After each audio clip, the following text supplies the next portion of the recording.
Okay, we are going live. All right. Welcome to the rabbit hole, everyone. Good morning. Place where interaction is king or queen. Sorry. It's okay. Mostly queen. Queen. Yeah, mostly queen.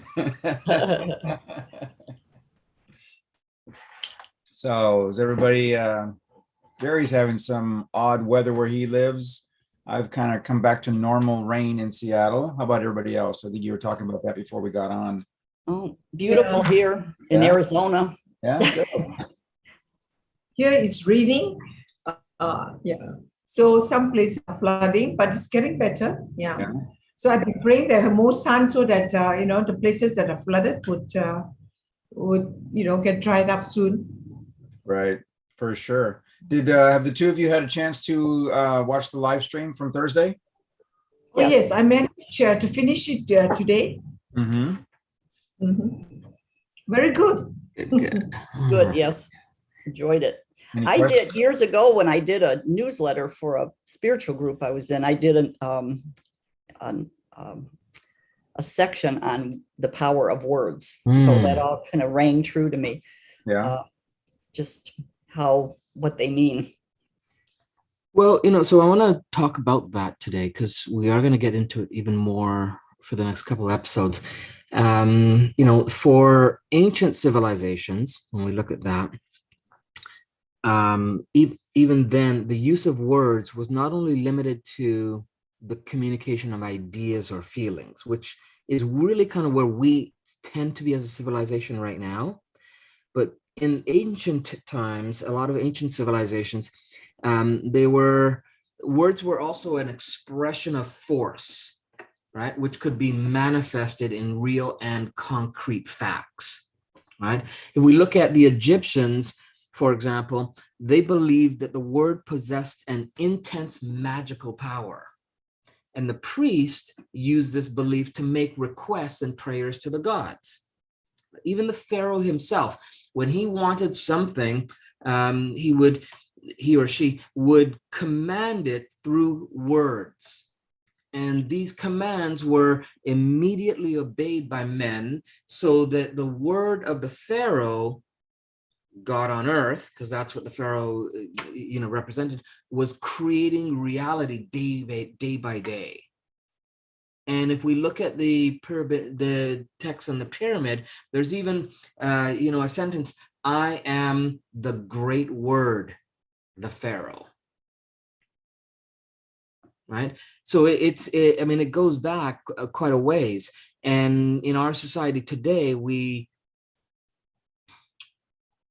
just don't put enough, my belief is, we just don't put enough attention and study on words and the impact they can have. Not they do have, but they can have. And we'll talk about why I say it that way in a little bit here. In doing the, preparing for the presentation on Thursday, I came across a little piece from an American history teacher, and he said it started out with a quote, and the quote was, "The real reason we have ways to go in. The real reason we have a way to go in understanding American Indians has little to do with how deftly or clumsily indigenous people have been stitched into American tapestry. The root of the problem lies in the very words used to tell stories about olden times. Words have real effects for Native peoples and the course of American history.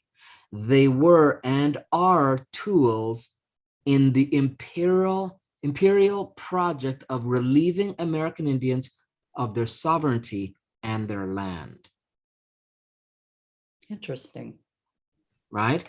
Now, the shift I kind of want to make on that is that words in and of themselves, and I'll talk about this more on next stream, words in and of themselves are just symbols put together. if we look at just the bare bones, right? It's the meaning we give to them that creates the energy, that creates the manifestation, right? Because what, the how we say the word, the intention we say the word, the receiver of that word, there's all these variables that come into play that give word the power they have, but they're still, it's the base, right? It comes in, and again, I want to shift from it's a this or that. It comes in with all potential possibilities.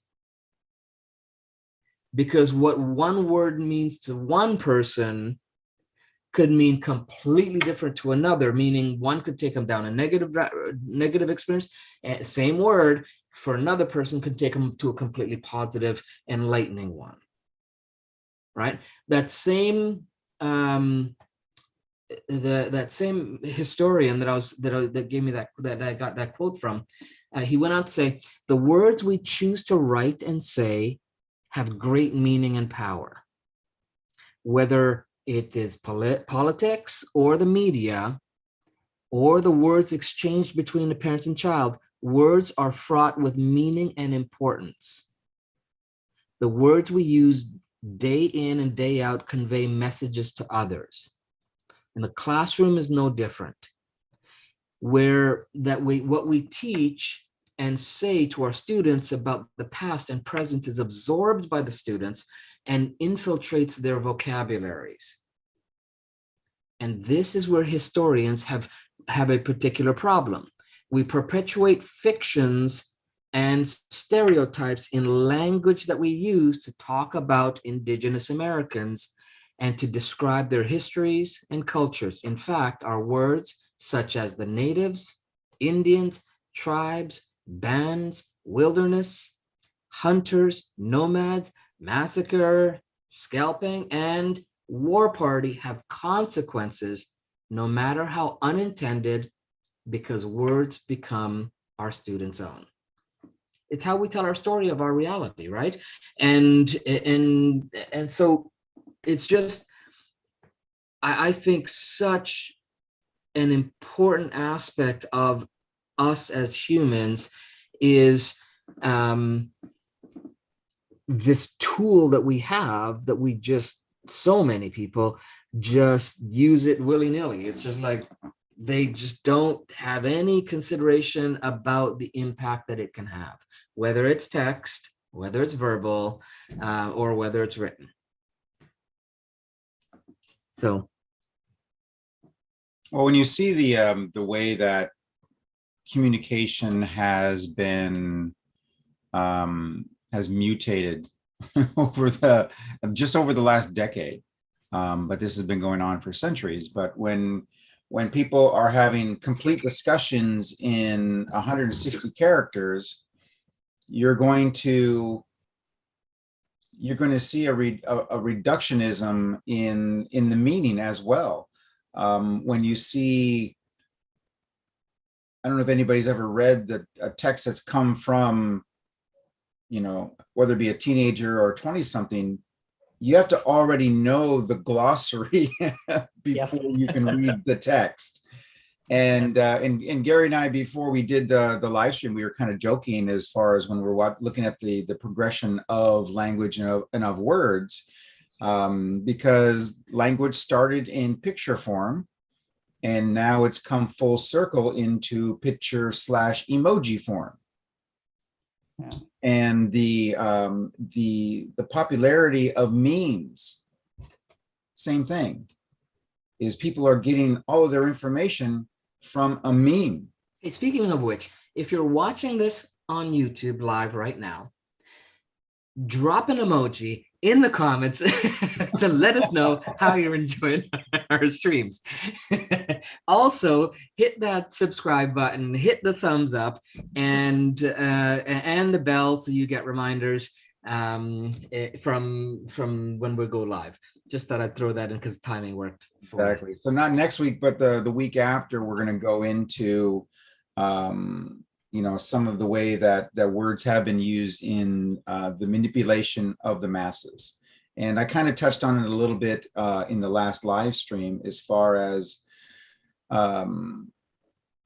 whether it be not giving the masses, this is back in you know, centuries ago, but keeping the masses relatively ignorant meaning not stupid, just simply unaware. Because these people in power, they understand the power of an idea. They understand the power of a word. They really, really do. And Gary just proved that. That's the whole idea. It's like, we're going to give at that particular moment, there's like, we're going to give the idea that whoever has the word is the guy. And so, well, if that's the person giving the word, then that's the person that I have to listen to. I'm being I'm being manipulated into, then that's the only person that I'm going to listen to. And they don't want me to come at me being, you know, a citizen, to come up with an idea to be able to think for myself, because then all of a sudden I'm going to kind of go, well, I'm not sure I understand those words, or those words are not in my best interest, or whatever the case may be. And we've seen that over time.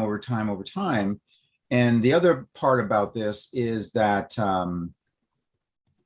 you even see it in modern day now, where you're seeing a push for the change of a definition. If you're listening to media and you're listening to political speeches, they're trying to, and in some cases succeeding in changing, modifying the meaning of a particular word.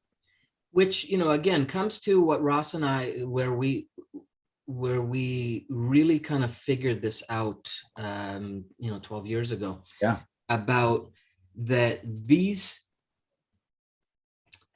reality codes, if you want to call words, right? These codes for reality, they're in our existence anyways. So, you know, the infinity process, which we kind of talk about and tease about all the time, is really a method of looking at what is in your current reality environment and shifting and alter, or by choice, shifting or altering what those things mean to you, so they empower you instead of they're just being dictated to you. Right. And, you know, it's, you know, and we start with the basics. We start with the symbols. We start with the things that are again, just every day taken for granted. It's everywhere we look, but we don't realize that it's something that's influencing and shifting or altering or adjusting our thoughts, our emotions, our beliefs, our dreams, our visions, our actions. And so again, you know, I want to emphasize that there are those that are definitely utilizing, like Ross said, like, you know, like changing definitions of things to fit their narrative.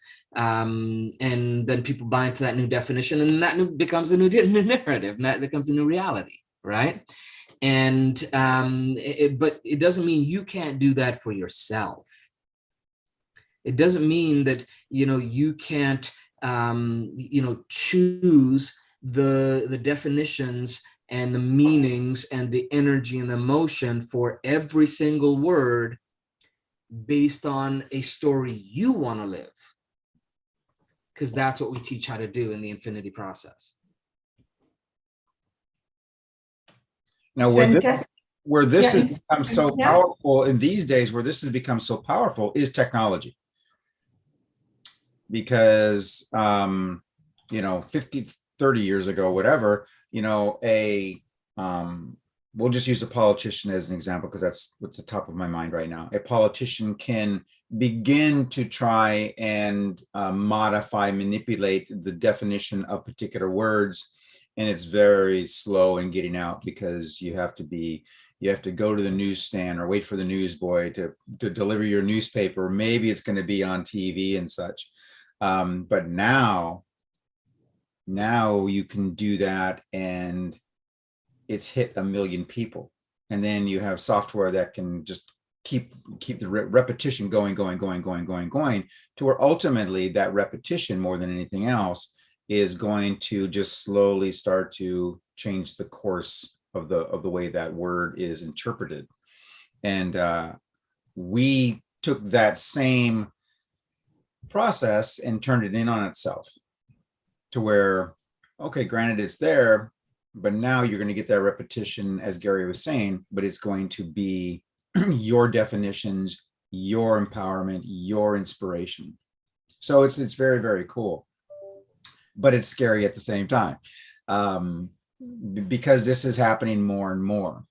And when you see different, whether it be different cultures or different segments of a single population, we'll use the United States as an example. There are different segments of the United States that have different, or don't have the exact same definition, is the best way to put it. They don't have the exact same definition of particular terms, words, phrases, whatever the case may be. And therefore they have different ideals and different ideas of what things they prefer. That's why when we the very first time we started doing these programs, we were so involved on definitions. When someone is talking to me, when a client is talking to me, when just a stranger is talking to me, one of the first things you say, well, how do you define that? What exactly do you mean? Instead of going on the offensive or anything like that, say, okay, well, that's really interesting. What do you mean by that? Oh, well, I mean this and this and this. Oh, you know what, dude, I took that totally the opposite direction. I didn't understand your definition, which is where most of the, or a lot of the conflicts that we're having now are stemming from. Is that we're seeing as a 160 character tweet, or we're seeing this meme and we go, that's what that means this to me. It's like, but wasn't possibly the person who said it or wrote it or whatever the case. It's possibly not what they meant. And the paradox in that, Ross, though, is I think, at least my belief is in the initial stages of, we're talking Twitter, of limiting it to those many characters. I think the intention was that when you were forced to limit it to those characters, that you had to be more clear and concise and at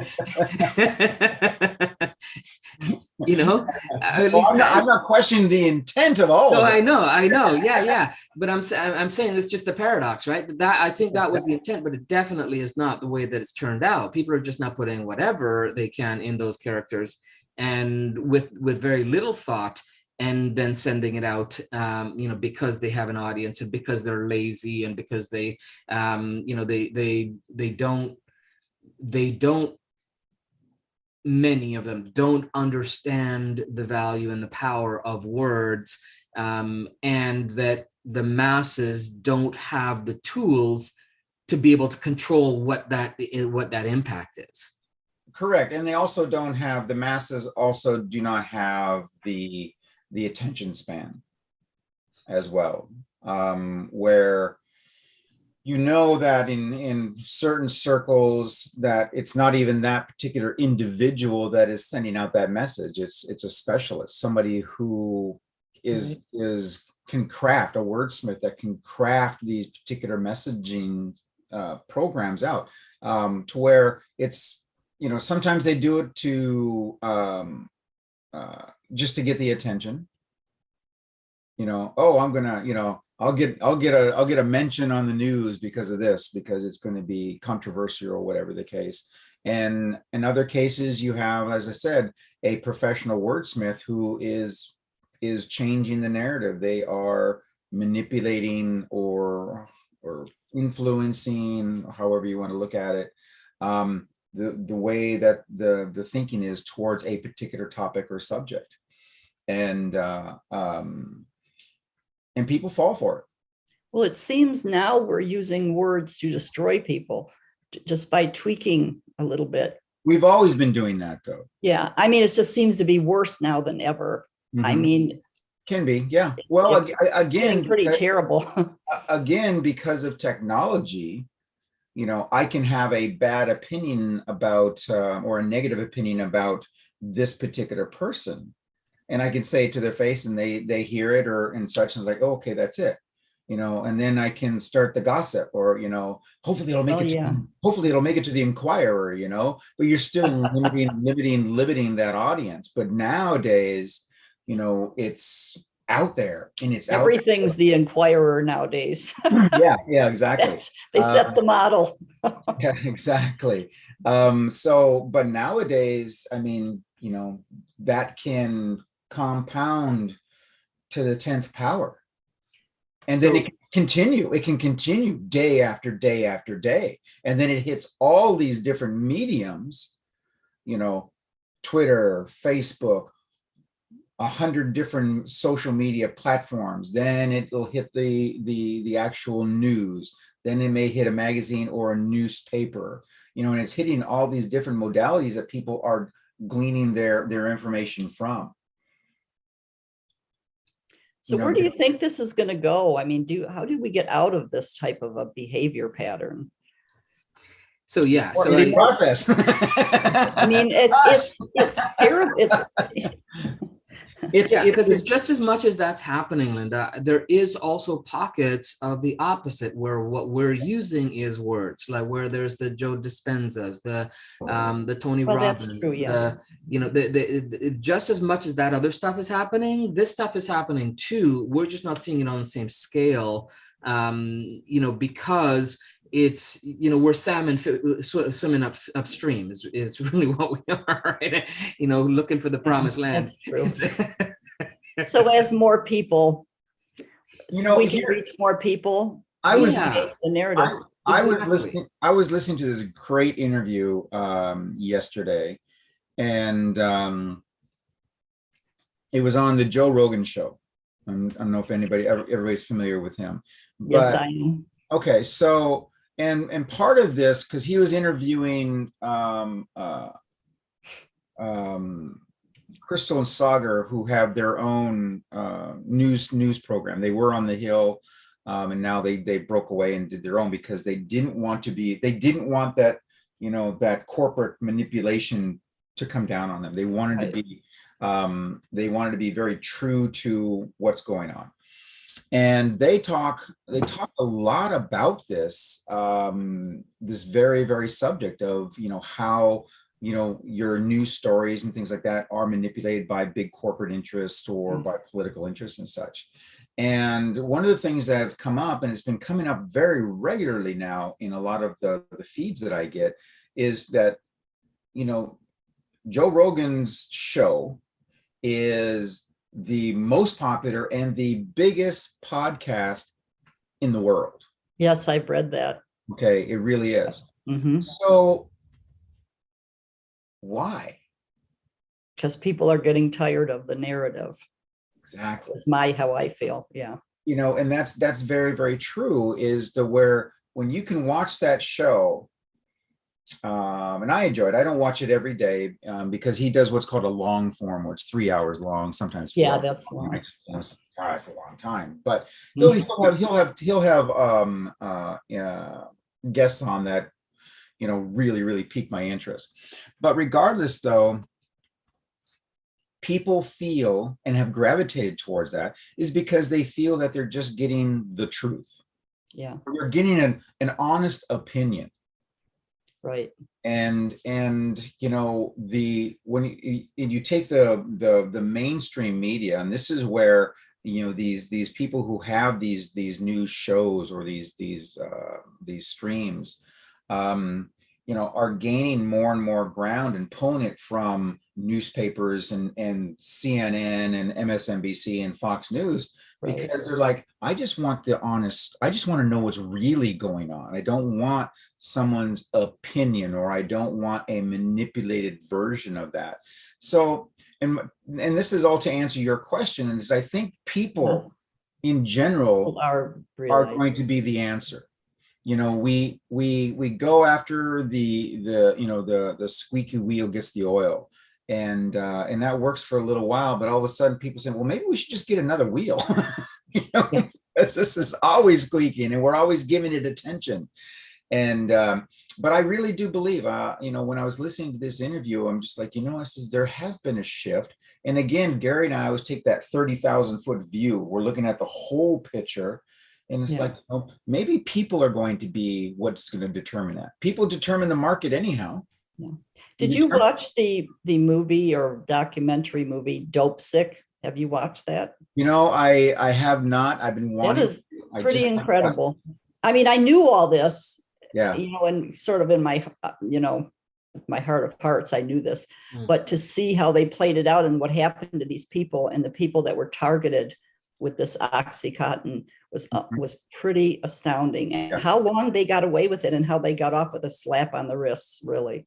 Well, I mean, but that whole story is not over with yet, because, you know, there was a judge that said, no, you guys are not allowed to move all of your stuff. Yeah, I hope so. I haven't followed it currently, but it was sad what they were doing. I mean, it was just awful what they were doing. Right. But you know, and the but people that what suffered. but here's the thing though, when you look at that though, is that they weren't doing anything different than anybody else. No, I You know. They just did it This better. is going on all the time. Our medical Exactly. system is pathetic. And you know, and unfortunately, I mean, they you know, created a huge, now that's what I call a real epidemic. Yeah. And you know, Yeah. so many people, oh, it's just horrible. And it's horrible to think that anybody, you know, has the capacity of their mind to allow something like that to, you know, continue. But they still, you know, what did they do though? How did they, it's actually a perfect example. And for those of you who aren't familiar with this, this is the pharmaceutical company that they created OxyContin, and Yeah. then they had all their people instructed that you tell the doctors that this is not addictive and that it's Well, they safe. convinced the FDA Right. to approve it, saying it had a less than 10% But what did ability to be addictive. And that was not true, because they actually quoted a scientist that said he never really, he found a little small group of people, and in this particular little, and it was like 100 people. Right. He found that they were less addictive in this closed environment of a hospital, and they took that little quote. They couldn't even, it took them a long time to find it. And that's the quote they used. It was published, and that's what they used to market their product. And it was really a so basis. so Linda, think about what you just said though. Okay, what did they do? Yeah, they used words. They used words, and they changed those definitions of those Yes. words. Yes, they did. That's what they did. Exactly. They, you know, and when we look at that and we step back and we again, to look at something like this and you're just go, oh, this is just sickening. But when you step back and you step into the choice convergence point, you know, that is the storm, and we are observing the storm going, how did they do that? Yeah. Oh, this is how they did that. Okay, good. I'm going to learn from this, because I'm not going to let that happen to me or happen to me again, or whatever the case may be. But we step back and we just start looking at this, and then that's the code. We start to see the code.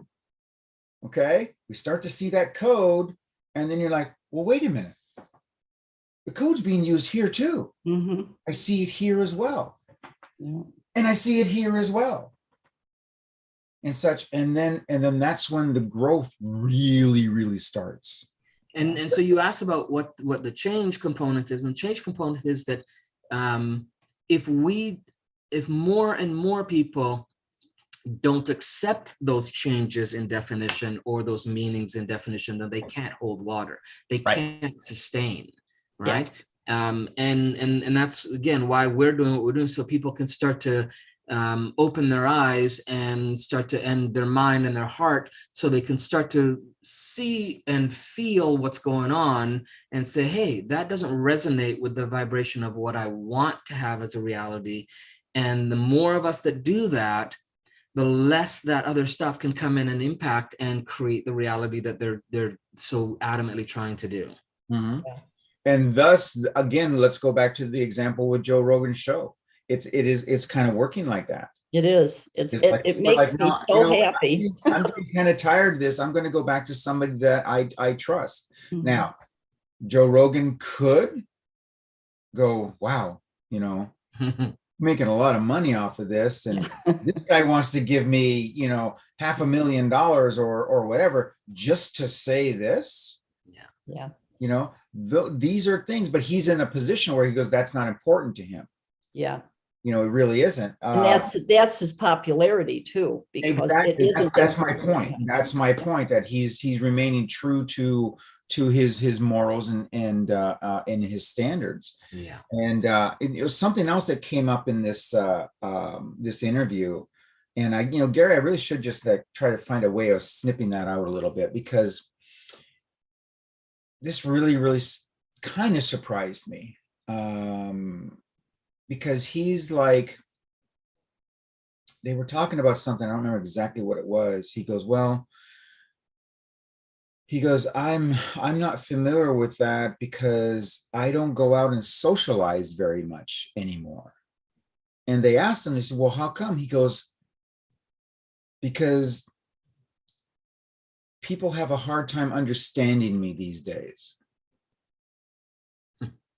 And, you know, and he said it in a kind of a sullen manner.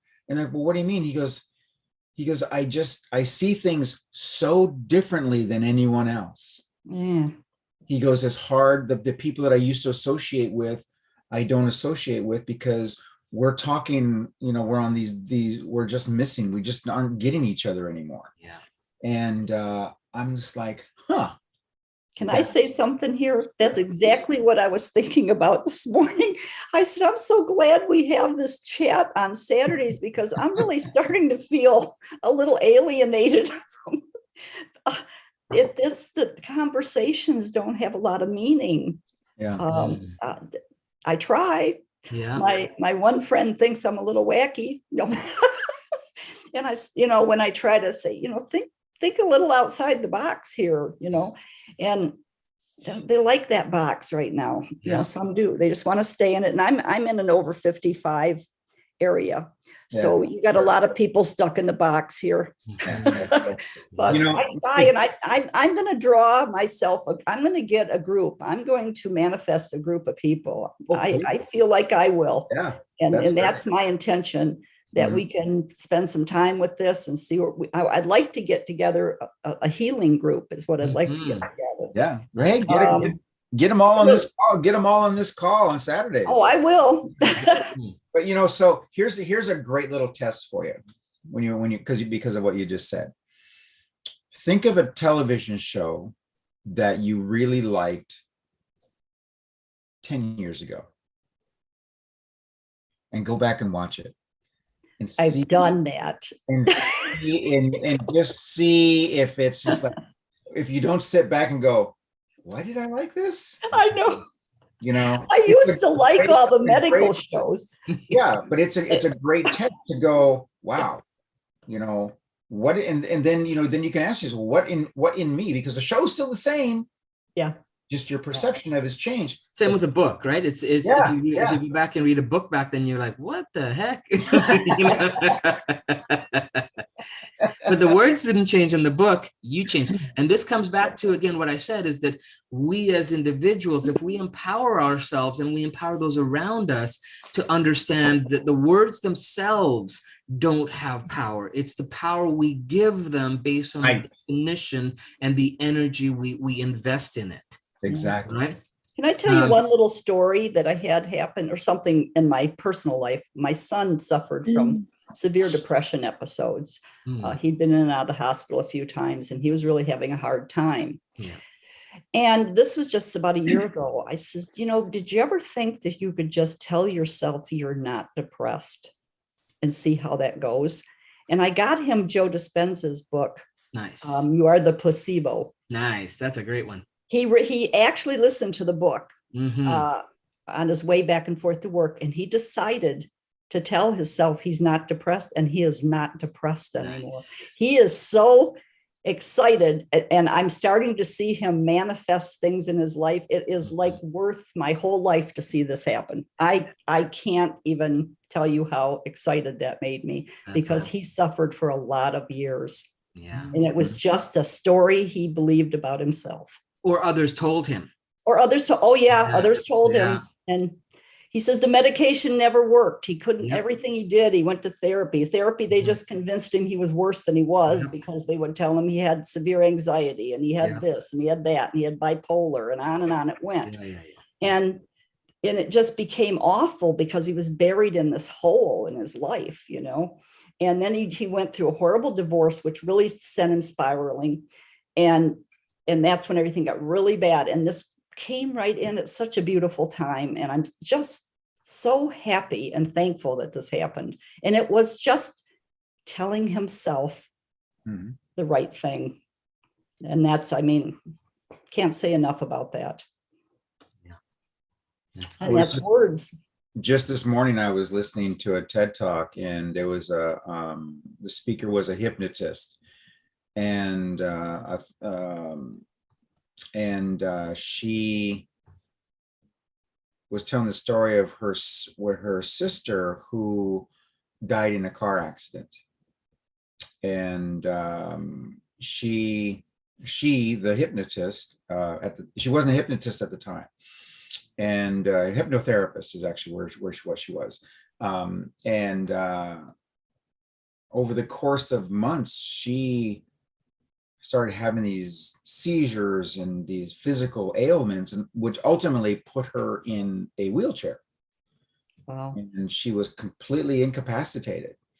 And doctors were trying everything and to try and figure out what was going on. And they succeeded in giving her a whole list of all these different problems that she had. They were very good at creating, well, this is what the problem is. And, but she's like, but nobody could give her the actual solution.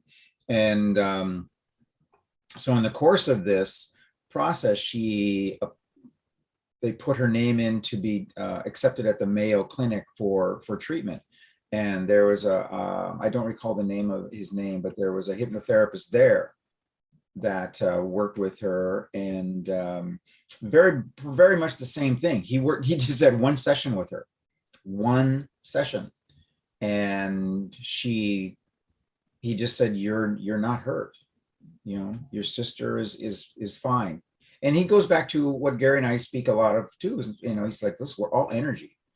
Yeah. So yes, her physical body is gone, but her energy is still alive. It still exists. It's still going. I said, and he gave her permission to let the event go. Yeah. And she rolled into his office in a wheelchair. Literally, she wore this helmet because if she got out of her wheelchair, she would fall and hit her head. Oh, And my so goodness. she rolled into her office, and then she walked out of his office. And That's she crazy. was so taken by that. She said, I need to do this. I need to pay this forward.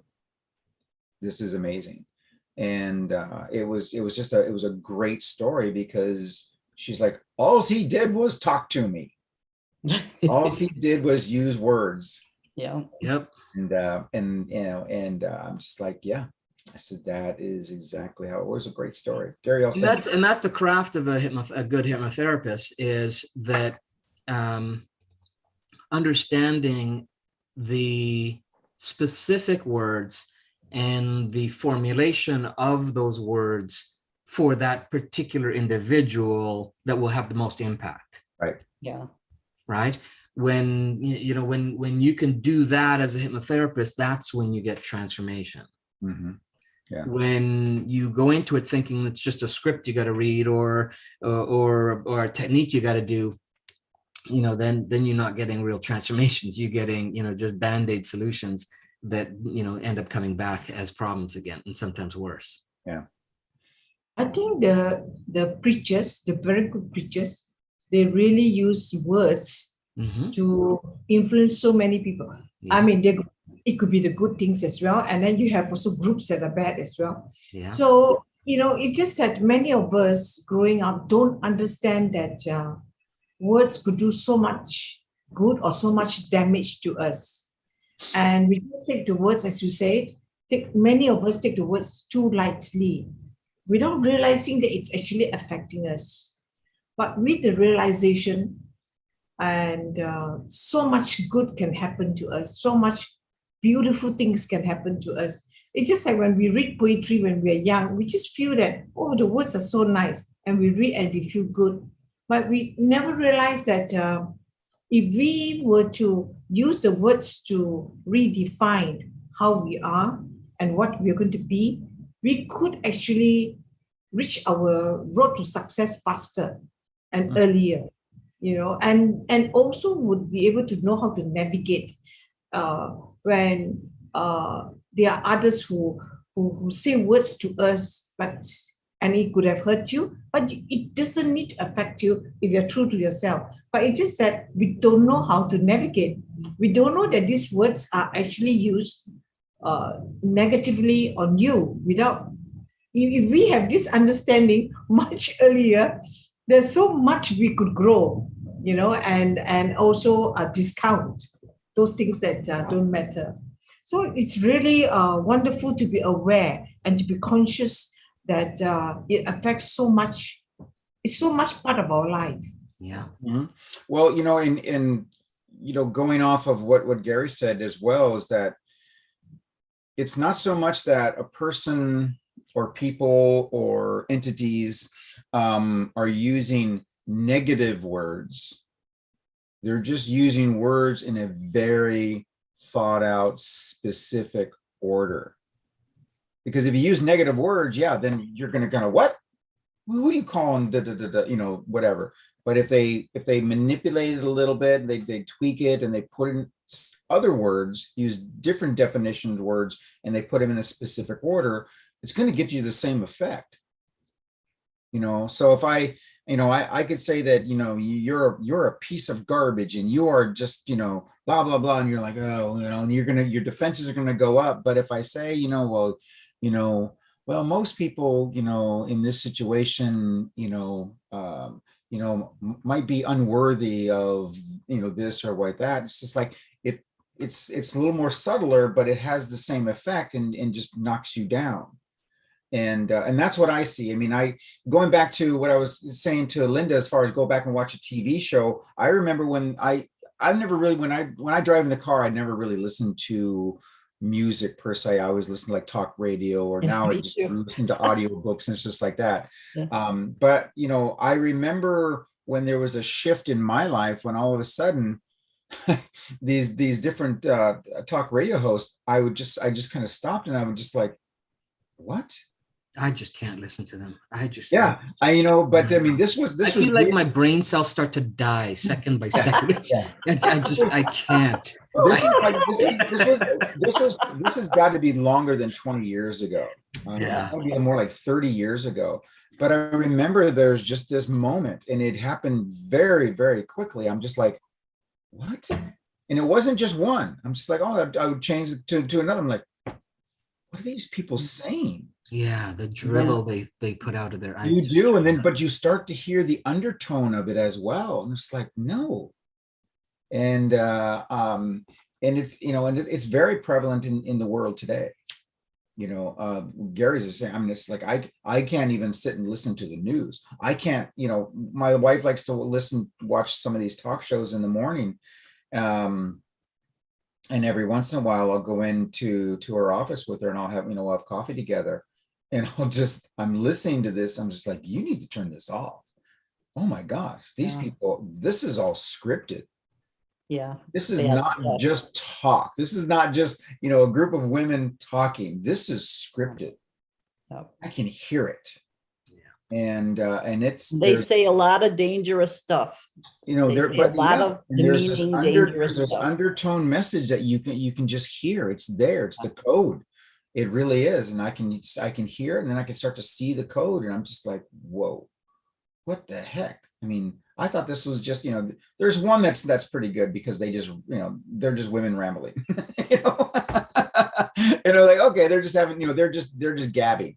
And that's the one that she likes the most. But I'm just like, but some of these other ones, I'm just like, this is, I start to look at the news now as they look like alien robots to me, because they just, everybody says the same thing.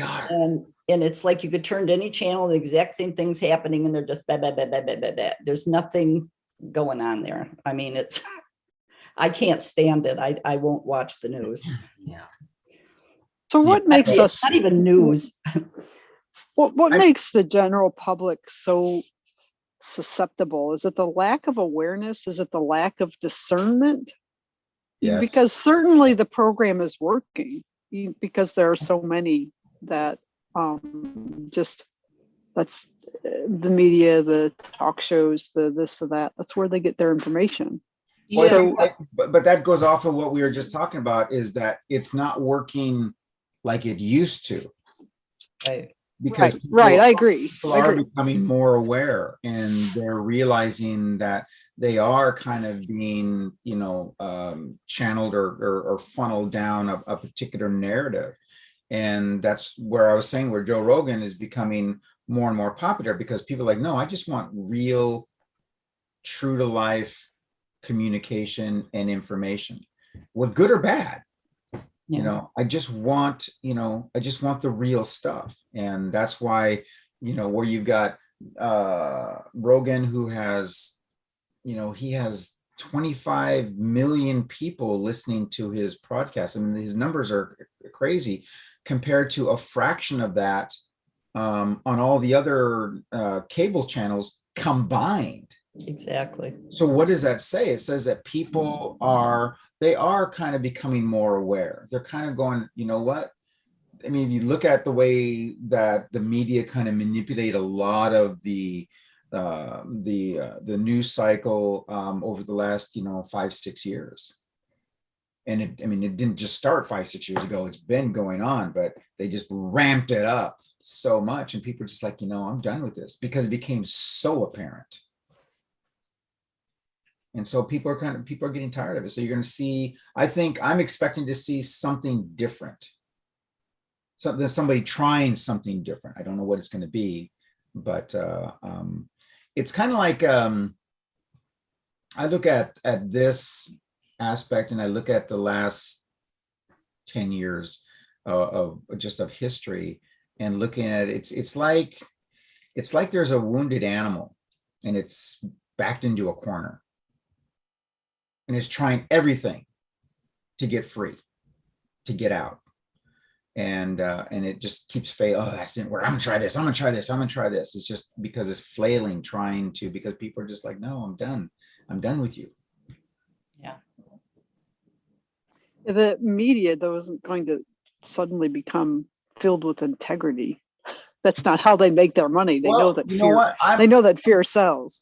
That is partly true, Mary. But at the same time, the media, there's something more important to the media than integrity, and it's money. Yeah. Okay. Their bank account will start to force them, as sad as that sounds, Because they're not getting the views. They're not getting the readership, right? Exactly. We're not getting the subscribers. We're not getting this and this and this. We're not getting the revenues. We need to shift. Okay. We've got to look at who the sponsor is for all the news media, and that's Big Pharma, Pfizer usually.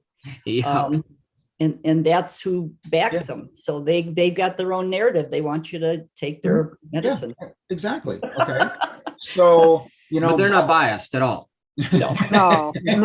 But keep that in mind, because nevertheless, your media companies are still profit driven. Right. And if that process no longer works for them, and they look at something that is working, let's use Rogan as an example and such. You just need more of that. That's all. Yeah, they're going to kind of go, well, that's working. And he's got 25 million compared to our 8 million. Or 100,000. So maybe we should do more of that. Yeah. But they'll still need Because their it's all about sponsorship. So it still can't be totally truthful if they need their sponsorship. I would kind of disagree with that to a degree, because again, they're going to do whatever the market dictates to them. Yeah, that's true. They're going to, because they are there to make money, period. And if they, if they had to sell this feel good widget instead of, do commercials for a feel good widget instead of pills and drugs, and the feel good widget was going to make them 50% more money than the pills and the drugs revenue, they're going to go for the feel good widget. It's a business Well, that's model. true. That's a way to look at it. Yeah. That's called the market. The market will drive everything. If we, as sadly as it sounds, if we want to really make change in the world, you have to hit everybody in their wallet. Yeah. At this particular point in time and such. And that's fine, because we still dictate what's going to put the revenue in that wallet. I want the feel good widget. Yeah. Okay. And if you don't have the feel good widget, I'm going to go to this guy over here who's got 25 million followers. I don't know why, and get the feel good widget from him. I mean, Joe Rogan still sells stuff. He has a couple of his own companies. He still sells stuff on his show. He still has commercials. Yeah, There's that's nothing wrong with that, but the commercials that he approves every single one. But they are good quality. They are good for you. He has tried them out. He has this list. He goes, they have to fall in this parameters and such. He's just not going to allow somebody to come in, and he's actually said people have tried, so I'll give you $100,000 if you will do a commercial for this. And he'll look at the product. He says, no. He goes, no. He goes, I don't like that. It's not good quality. It's not good for you, or whatever the case may be. Well, there is a large movement of people that are going towards natural health products. I worked for a health food store for 11 years. Actually, I still work for them part-time. Big business. And large corporations are trying to buy out the vitamin lines we have because they sell so well. And they people are buying People them. want to have healing in their body without being sick all the time, and they're finding out medications just Well, make the pharmaceuticals have been trying for decades to regulate pharmaceuticals. Oh, I know. Regulate vitamins. Yes, we And, fought those things as well. Right. Yeah. Yep, they tried to take away the herbs, and tried to take away homeopathic medication or medicines, and people fight back and stop it. But definitely they'd like to get rid of that stuff. It's just like how they have been fighting the legalization of cannabis. Yeah. And I thought it was interesting. They were fighting. This was like 2 years ago, at least here in Washington. They're fighting, and they weren't getting anywhere. And then then a news or an article comes up where they're coming up with a synthetic cannabis. I'm like, oh, there's the reason. Oh, Jesus. So yeah, it's very interesting when we look at. Synthetic. I wonder what that'll be grown from. Well, it's synthetic. Yeah, I know. I mean, just their own little plastic environment or something. Exactly. So There is a plastic island in the ocean somewhere, so Yeah. maybe they they'll turn it into changed their cannabis. tone and they're recycling now. yeah. That could be a good thing. Yeah. Really. So that's my take on it. I don't get upset about it. I just look and learn, and make my decisions based on that particular knowledge. And Mary, I would think that at least my observation is that the fear sells model is changing. Mhm. Because there is so much fear out there, people are getting numb to it, and it's no longer selling. It's now deterring people. They're like, nah, I don't want to hear that anymore. I've had enough of that. And they're turning away from that. So that shift, I think, has occurred, and it's moving in a different direction to a point where I think it'll just be, people will just absolutely have no interest in it at all. So therefore, the money stream that comes from that is going to dwindle and kind of just dissolve. Yeah, I agree 100%. And because what I've noticed, I mean, because you really see that it's so apparent right now. But then in order to, as Gary said, to keep ramping it up, and so it's then all of a sudden you start to contradict yourself. It's like, no, well, that's fine. We'll deal with that later. And you're just like, well, wait a minute. You just said this 2 weeks ago. So how can it be, Right. Right. again, it's just, It's like, just talking to a pathological liar. It's like at some Yeah. point you go, hold on. It is almost laughable, It Yeah. is. but it is sad that people continue to hook, line, and sinker by the Well, lie. Yeah, well, and again, I think part of that is people's egos get in the way of and not wanting to feel like they've been duped. So they try to, they don't want to, they don't want to own up to it that, hey, I've been duped. That really doesn't make sense. And so they try to find ways to justify it for their own egoistic satisfactions, right?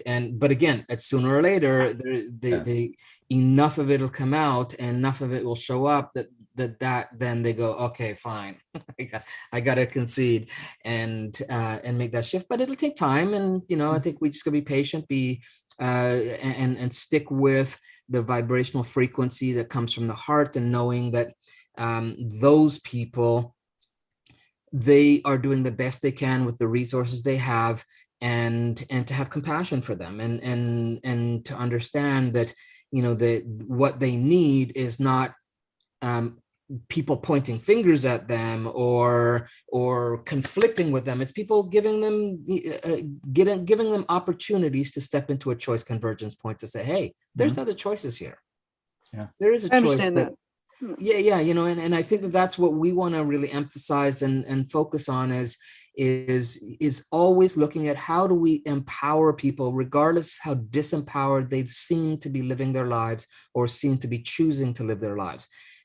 Because we don't know their backstory. We don't know why they are where they are making the choices they're making. And it's not for us to know, right? That's their evolutionary experience. And to deny that would deny our evolutionary experience as being, any different or worse. True. I appreciate that perspective, because I'm a poke the bear kind of gal. I poke too, so I get it. But this is, Mary, this is like turning a giant ship. Yeah. A ship can't turn on a dime. It takes miles for a ship to make a course correction, and so it takes patience. And we kind of alluded to that earlier, is that society right now doesn't have patience. This is the the Amazon age, where you get instant gratification. Just about, this is the Netflix age, where you get instant gratification, and this takes time. And it's there's a long-term plan to this. And Gary and I have a long-term plan. We just look at it, it's like, okay, well, this is where it's going to go. And because once you start to put that short-term expectation on it, then that's going to bring you, in most cases, a lot of anxiety, a lot of disappointment and such. It's like, okay, let's this is the plan. So what you're saying, Ross, is keep poking the bear, because it keeps it Yeah, keeps the bear moving. And once in a while, Mary, tickle the bear. Don't It all depends on how big that bear is.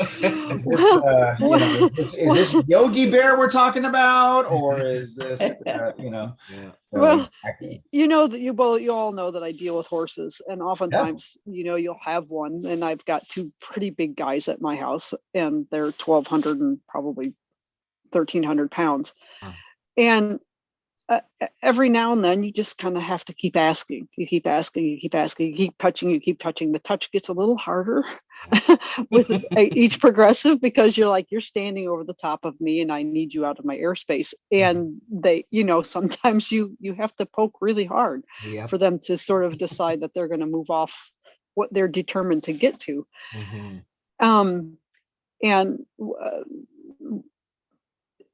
It's just, it actually does break my heart to watch people that I love be so you'd said it, Gary, seemingly powerless over, because they've watched the mainstream stuff, and then they have me over here saying, but here, look at this information I have. Here's some study stuff. Here's some stuff that you're not seeing in the mainstream regarding this, that, or the next thing. And they're still, my intention for 2022, it's not a resolution. My intention for 2022 is to figure out how to use, and this was before I realized y'all were going to do words for January, is how to use my words in a manner of, so you can present people information, and then no matter how gently you present it, they feel like you're attacking their position. Is to sort of frame the presentation of whatever information I have, or if there's a moment that's appropriate to share it, in a manner that I can frame it and say, look, this isn't a personal attack. This isn't demeaning your stance or lack thereof on this particular item, but here just is some information for you to consider. And just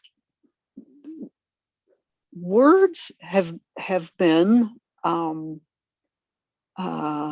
it's not that my vocabulary is small, but I am very, very, very direct in most cases, and lots of people don't like that. And it's not the intention of those words to be hurtful or painful, but they definitely push people away in some cases. And so my intention is try to soften that, so that the words that I do use, the ideas that I can serve are softer and left to people to decide for themselves, and hopefully help pull them out of the mire. That's the goal ultimately. Well, Mary, think of those individuals as individuals, and think of each of them as a ship. Yeah. Okay. I do believe that we are going to see a lot of changes in people, how they feel. They've been through this the last couple of years. They're starting to see it, a lot of things aren't making sense anymore. They're contradicting. I can't say that word. Yeah. Yeah, they're and you see it's becoming kind of obvious. They're not holding up to what they were saying. It's kind of falling apart. Yeah, the contradictions are showing and such. One of the big things that I've noticed is where, a lot of these people who had to quit their job or lost their job or whatever the case, who couldn't work, and now they're not going back to work. And I look at that and I'm just like, there's a lot of people that are reporting. It's like, when I had this freedom and when I had this time to myself, exactly, I started looking around, and I kind of, we're looking things through a different lens. And I'm like, that's not what I wanted. Yeah. And I took being cut off from that or forced into this situation that, they reassess their priorities. And I think they got off the treadmill. They got off that treadmill and they went, I don't want to get back on. Exactly. And I think it's a wonderful thing. I really do. Too. It might be hurting the economy at this particular point, but, we have to look at the bigger picture. And that bigger picture is that, people are out there now who are happier. They're more content. They're spending time with their family. Like, why was I working 80 hours a week and not seeing my children and such? And they were just forced into seeing it. Yeah. And that could have maybe been a side effect of all of this that happened. Or, if you look at the way that I look at it, is that's why it happened. Yeah, that's what I think too. This is the outcome. There's a big one. And I said, like I always say, Gary and I are at 30,000 feet. There's somebody at 50,000 feet that has an even bigger picture. Yeah. And I'm just like, I think this is a better picture. it's bigger and it's far more long-term. So yeah. And I think that's exactly, and that's the shift. That's part of the shift. So And you'll find as we go through the month here too, Mary, you'll find some more tools and perspectives that may shift and support you with the word component and the language component. And that's our intention. And even the hacks we're going to give on the final chapter this month. There's some pretty cool hacks there that'll help on a variety of different levels for individuals as well as groups. So one of the things that struck me about this initial conversation on Thursday about the use of words, and I thought it before somebody said it, but basically words are magic spells. They conjure spiritual things, they conjure the materialistic things that we have. They conjure the spiritual stuff. Are you going to go a little bit deeper into the more ethereal things that words create? Yeah, well, and next week we'll start to talk about the energy of words and that kind of stuff and where they and how that happens. But yeah, we will definitely do that. We are, limited in the time frames that we have, so we'll do as much as we can in that time frame. And it is really to kind of get people on a path and to give them enough that they feel there's something worth continuing to follow, continuing to study, continuing to look into more resources and have them get more into that. And because it's such I've been studying words for 40 years now. I mean, it's something that I do, and I'm always getting these still, and it's the awareness of the impact and our ability to utilize what's already existing for our own benefit. It's an ongoing thing. So we just want to get people on that path to see that as valuable and to actively do things about it, not just sit on the sidelines. Like you guys are here actively having the conversations, yet we invite hundreds of people to this thing every single week. Yeah. And so it's how serious are you about making that shift? How serious are about you, about being the artist of your reality? How serious are you? Right. And a lot of people are, they've been conditioned into this weakened state to feel that they don't have the power, or to pursue it is so beyond their reach that they're not even going to do it.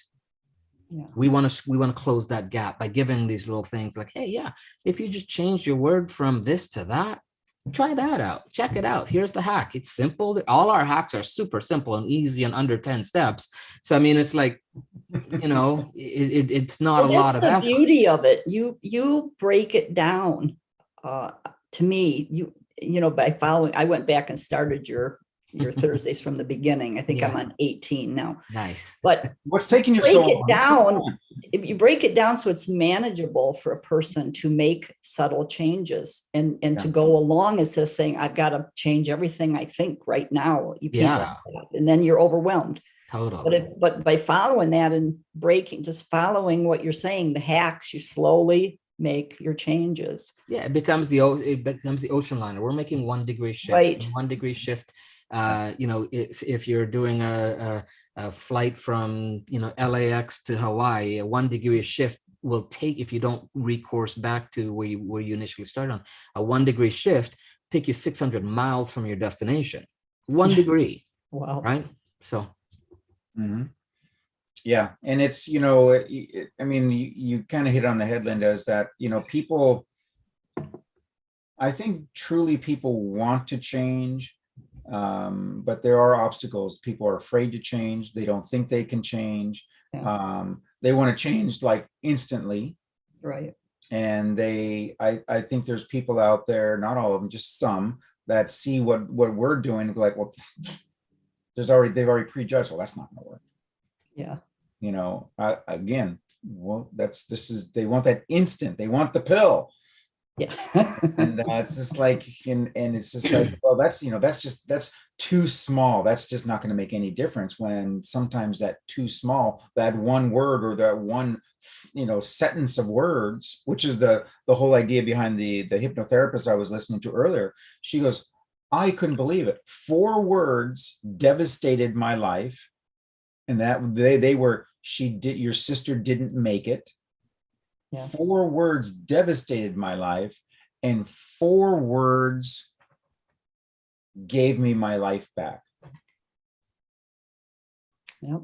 And it really, really can be that simple. Yep. And, part of the frustrations that Gary and I have had in the change technology industry is that there's people out there that have made this so difficult, and people have failed. Yeah. I Made mean, it too complex, right? it made it so complex because, like, well, I have to make it complex because I need to feel not needed. I need to feel, like Or I'm justify the cost of what. justify the cost of it. Exactly. There's 100 different reasons. And that was, again, one of the things that we're like, no, this is insane. Yeah.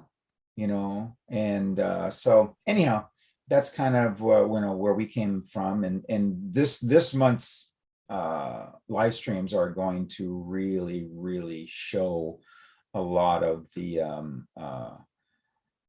ease, and a lot, expose a lot of the problems that people have been running into. Yeah. So it's cool. Exciting stuff. All right. Any other questions? We're gonna wrap it up here. Yep. No more. Okay.